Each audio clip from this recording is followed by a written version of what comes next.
Ore para afastar o mal olhado. Salve esta oração para sempre lembrar.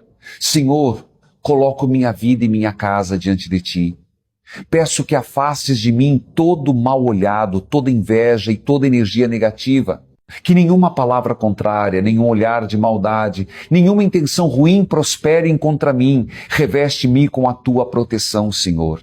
Que a Tua luz brilhe sobre mim e sobre minha família. Que todo peso, toda perturbação e todo desânimo sejam dissipados pelo Teu poder. Onde há a Tua presença, o mal não resiste. E eu declaro, sou guardado, sou protegido, sou abençoado pelo Senhor. Cubra-me com Teu manto sagrado, Senhor. Que minha fé seja meu escudo contra todo mal.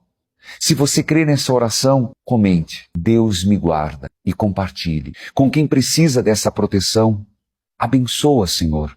Glória a Deus. Amém.